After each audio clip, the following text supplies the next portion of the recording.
chers cinéphiles, dames en heren filmliefhebbers, ladies and gentlemen, welcome to this 11th edition of this Brussels Film Festival 2013. Welcome, ik ga niet zingen hoor, mais bienvenue à ce festival international qui met en valeur le film européen, ici dans cette superbe salle à Flagey, centre de notre pays, de la petite Belgique, mais aussi centre européen. Et on pourra quand même reparler de cette Europe ce soir. Van 19 tot 26 juni, inderdaad, kan u hier genieten van een 70-tal topproducties. En dat met het accent inderdaad op de Europese cinema. We draaien internationale premières, we volgen cineasten waarvan we zeker weten dat ze de moeite waard zijn om gevolgd te worden, dat ze een belangrijke carrière tegemoet gaan.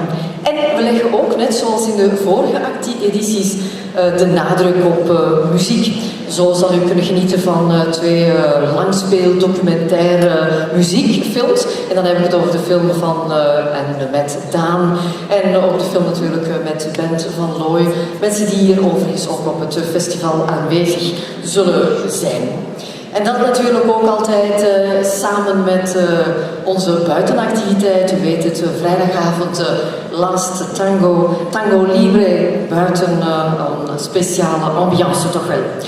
En résumé, entamons cet été en nous immergeant vraiment dans le bain cinématographique européen du Brussels Film Festival. En dat voor de 4e keer onder de deskundige leiding en de directorship van Yvan Corbizier.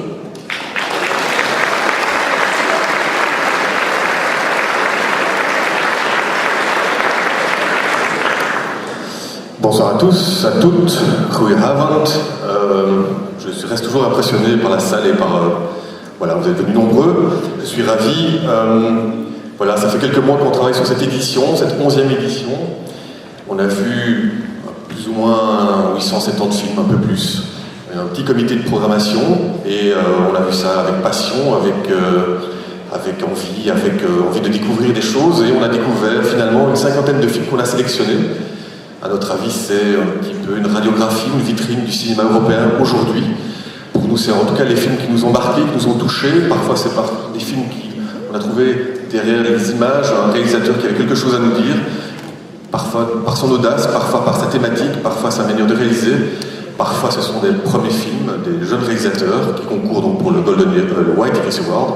Parfois, c'est des réalisateurs confirmés. Tout ça va se rencontrer pendant une semaine, effectivement, à Flagey, et on est ravis. On est ravis parce que aussi on a beaucoup d'invités, des invités célèbres. Et pour moi, c'est une édition un petit peu particulière parce que on a un invité d'honneur qui voilà, moi c'est quelqu'un qui m'a beaucoup marqué en tant que cinéphile. Voilà, ceux qui me connaissent bien savent que une de mes ambitions, c'était de l'avoir un jour au festival. Et voilà, 4e édition, il est là, on en parlera tout à l'heure. Je suis aussi ravi d'accueillir tout le jury qui va venir sur scène tout à l'heure pour vous dire 2 mots et qui va donc voir 12 films qui vont concourir pour le 3 prix, le Golden Iris Award, White Iris Award et le prix du jury. Voilà, après il y a un panorama, il y a des films en plein air si le temps permet, mais en tout cas on a tous les jours des séances en cinéma en plein air et cette année c'est focus sur le cinéma belge. Et puis des avant-premières avec des invités d'honneur, des invités qui vont venir présenter leurs films, défendre leurs films, Mélanie Doutet, Benoît Magimel et d'autres. Voilà, c'est un festival qui se veut européen, qui se veut aussi ouvert finalement à tout le cinéma européen, c'est-à-dire des films, on va dire peut-être plus d'auteurs ou plus d'arrêt d'essai, pour reprendre des termes très génériques, pour les films en compétition Panorama, et puis des films pour le grand public qui seront des avant-premières, à ne pas manquer, des films qui vont sortir dans la foulée. Voilà, en tout cas moi je vous souhaite un très très bon festival, et je laisse la parole à Anne pour la suite. D'accord, merci Yvan. Inderdaad, zoals hij zei, het is natuurlijk niet de bedoeling van alles te gaan vertalen, maar 870 films werden er in totaal bekeken, waarvan er dan door een select comité dat de keuze heeft gemaakt 70 zijn weerhouden. Films in alle categorieën, vooral met de nadruk natuurlijk op de Europese film. Op films van cineasten waarin we geloven, op films van eerste cineasten, eerste films. Altijd heel belangrijk natuurlijk ook van die mensen de kans te geven. En ja, het is voor hem een heel bijzondere editie, omdat onze eregast van vanavond, ik weet natuurlijk al wel wie het is, maar we zetten hem zelfs eventjes figuurlijk in de bloemen dan. Onze eregast is iemand die hem persoonlijk zeer gemarkeerd heeft als cinefiel. En hij hoopt natuurlijk dat we genieten kunnen van goed weer, opdat we ook onze buitenactiviteiten zo positief mogelijk kunnen laten verlopen, niet verloren. En uiteraard natuurlijk heel veel filmplezier gewenst bij die 70 films die hier een hele week lang over de hele dag geprogrammeerd staan. Qui dit festival, évidemment, dit également award. Tu nous en parlais également, Yvan. Et qui dit award, dit jury professionnel. Permettez-moi donc de vous présenter à nos membres de jury et on va leur demander de venir nous rejoindre un instant sur scène. Et je commence par la très jolie, jeune et agréable Julia Dietz. Julia a été actrice allemande et elle brilla notamment dans le film Was nützt die Liebe in Gedanken? Ich nehme an, Sie können auch das Deutsch und Sie verstehen schon, was das heißt, nicht?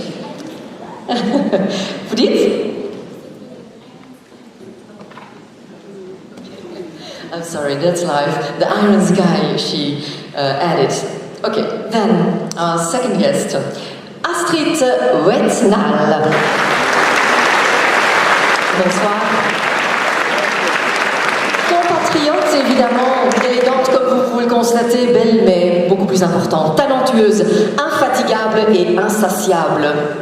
Alors, permettez-moi également de demander à Monsieur Samuel Bechtrit de venir nous rejoindre.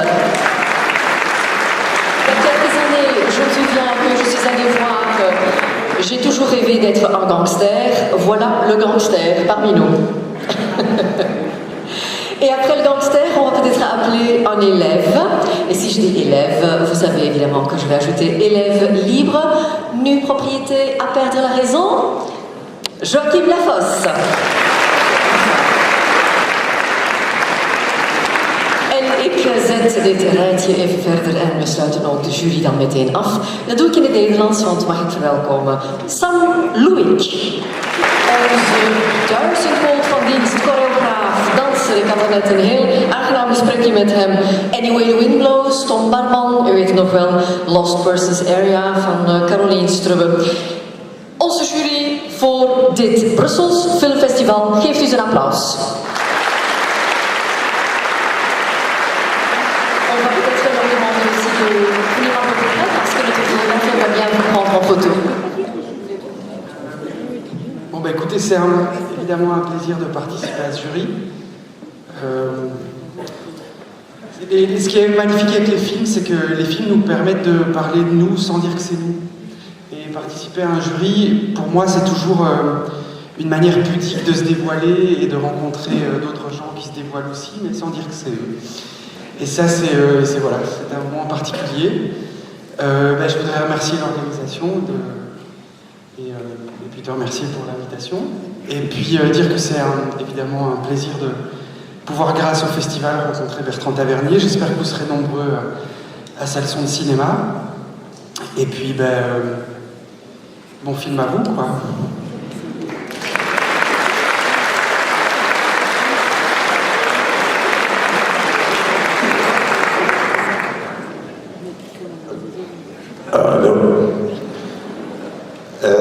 Ja, dat is fantastisch om hier te zijn. Er is nogal volk hier, zeg je. Dat is heel leuk, ik had het niet verwacht. Natuurlijk, ze bellen hier dan en zeggen ze van ja, doe je niet mee, hè? Er is een jury van een festival en bla bla bla. En dan zeg je van oké, we zitten er op het gemak, we gaan iets gaan eten en een beetje cinema kijken en zo, maar het is toch een stukje meer dan dat. Dus we gaan ons best doen om toch heel fair te zijn. Het is echt eerlijk een eer om met die mensen samen te zitten in de jury. Dus, en bedankt voor de uitnodiging ook. En bedankt om hier te zijn vanavond. Dus, dat zal een goed begin zijn. Dus ik zou zeggen tot in de loop van de week of moet anders maar een keer bellen. Hè? Ja, het is niet moeilijk. Hè? Dank u wel.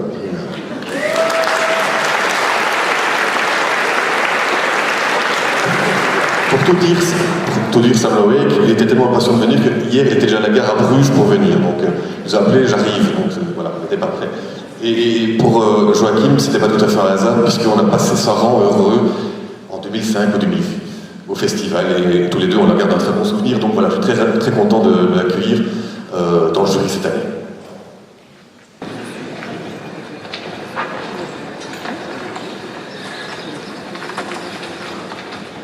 On va écrire, madame. Donnez des nouvelles. Voix absent, je ne saurais pas dire qui l'intéresse. De echte cinéphiles onder u zal het niet ontgaan zijn. On vous a montré un morceau du film de notre invité d'honneur. Et bon, le titre est évidemment La princesse de Montpensier.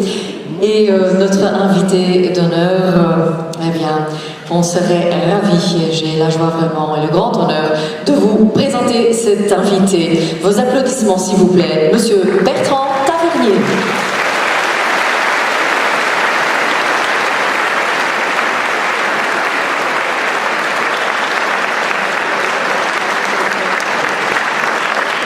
On va peut-être faire dans cet ordre-là, étant donné que vous êtes nettement plus grand que moi. Oui. D'accord, monsieur.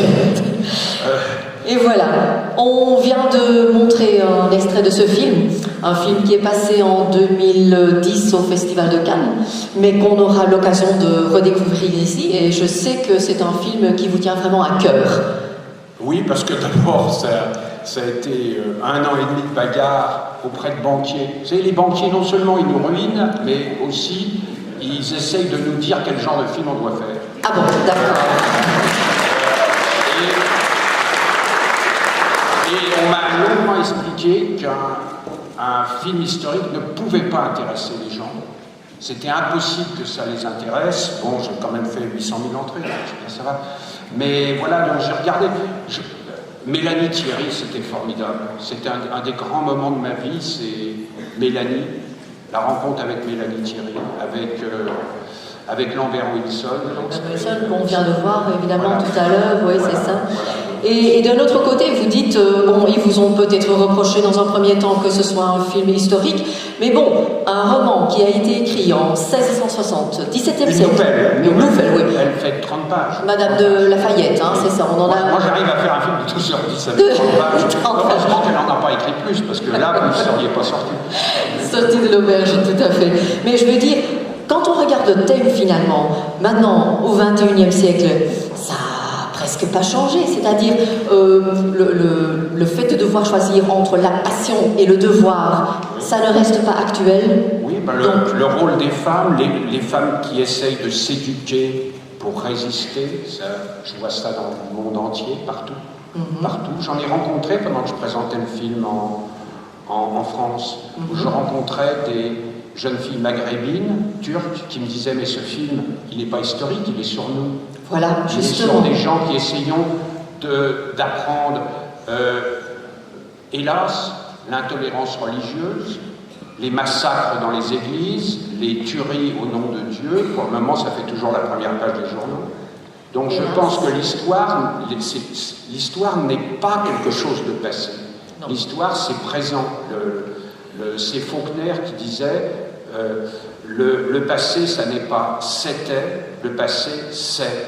Et il disait le passé n'est pas mort, il n'est même pas encore passé. Voilà. Alors, c'est donc aujourd'hui et plus en avant. Oui, C'est oui, ça. oui, oui. C'est le hic et le futur et l'avenir. Voilà. Maintenant, si les gens de la Commission européenne nous permettent, hein, si M. Barroso consent, Je savais que vous alliez commencer évidemment sur M. Barroso. je suis obligé. Oui, C'est un homme que j'ai rencontré avec des metteurs en scène et qui nous a dit en nous regardant dans les yeux, pour moi la culture est une priorité. Et ensuite, 2 ans après, 3 ans après, il change d'avis complètement et il vend la culture aux Américains. Vous avez tout à fait raison. Mais vous savez de toute façon que ce festival, ici, défend vraiment ce cinéma européen. Bien sûr, Et- parce que si le traité était passé, le cinéma européen, il explose. Il n'existe pas. Il réussit parce qu'il y a par des pouvoirs locaux, nationaux, des aides, des régulations qui empêchent encore le pillage. comme dans d'autres domaines. Alors oui, voilà, c'est important. C'est important, pas seulement, on ne se bat pas, il faut essayer qu'on comprenne, on ne se bat pas pour nous. On ne se bat pas, on se bat pour quelque chose qui est un concept de civilisation, que la culture ne doit pas être considérée comme une marchandise. Voilà, c'est tout. Voilà, et j'entends les applaudissements, je suis tout à fait d'accord avec vous. En ik ben zeker van het feit dat iedereen natuurlijk weet dat we het hebben over onze exception culturelle, de culturele uitzondering, n'est-ce pas, comme nous on dit en néerlandais. Cette exception culturelle, et j'ose espérer avec vous aussi qu'on va pouvoir la garder, ce cinéma, cette civilisation, comme vous le dites, vous ne le faites pas pour vous individuellement, mais pour une tradition qui vit dans ce vieux continent quand même et qu'il faudrait sauvegarder à tout prix. Oui, je viens de terminer un film où il y a un discours à la fin, où il y a un ministre qui dit « Je vous parle d'un vieux pays, d'un vieux continent ». Et tout d'un coup, oui, c'est vrai, j'ai l'impression que c'est... On parle d'un vieux pays, d'un vieux continent, et on a envie de continuer à ce qu'il soit vieux, et à se continuer de préserver les choses. Vous savez, Borges dit une chose formidable, il disait, quand il voit un film, quand je lis quelque chose, moi je l'adapte au cinéma, automatiquement, je ne veux pas. Quand je lis quelque chose, je commence par me demander si c'est suffisamment bon pour devenir ancien. Ah bon?